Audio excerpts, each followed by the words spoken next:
صحیح بخاری میں ہے، عبداللہ ابن مسعود کہتے ہیں نبی علیہ السلام خانہ کعبہ میں نماز پڑھ رہے تھے اور ہم دیکھ رہے تھے، عقبہ بن ابی معیط نے لا کے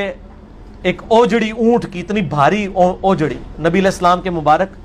گردن پہ رکھ دی جب سجدے کی حالت میں، آپ صلی اللہ علیہ وسلم سے اٹھنے نہیں ہو رہا، اتنا وزنی۔ عبداللہ بن مسعود کیا صحابی نہیں تھے یار؟ باقی صحابہ حضرت ابو بکر وہاں موجود نہیں تھے؟ کسی کی جرت نہیں ہوئی ہے کہ جا کے وہ اوجڑی ہٹائے۔ یہ مرزا جیلمی آئے روز جو ہے حدیث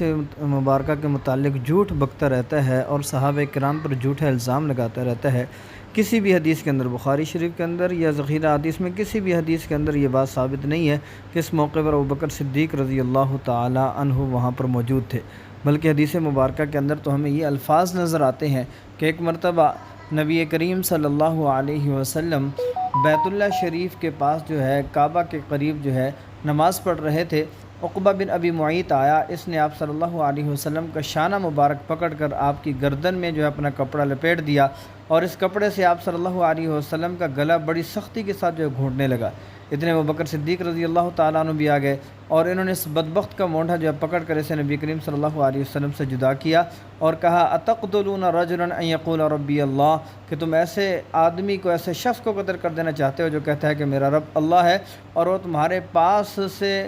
تمہارے رب کے پاس سے جو ہے اپنی سچائی کے لیے روشن دلائل بھی ساتھ لایا ہے، کیا تم ایسے انسان کو قتل کرنا چاہتے ہو؟ ابوبکر تو وہ ہستی ہے کہ جسے اپنی جان کی پرواہ نہیں ہے، جسے اپنی مال کی پرواہ نہیں ہے، جسے اپنی جان کی پرواہ نہیں، سب کچھ نبی کریم صلی اللہ علیہ وسلم پر قربان کر دینے کے لیے تیار ہے۔ اور ایک دفعہ جو ہے مکہ والوں نے اتنا مارا کہ آپ بے ہوش ہو گئے، اور سارے خاندان والے جمع ہیں، لیکن جب بھی ہوش آتا ہے تو پوچھتے ہیں کہ میرے محبوب کا کیا بنا ہے۔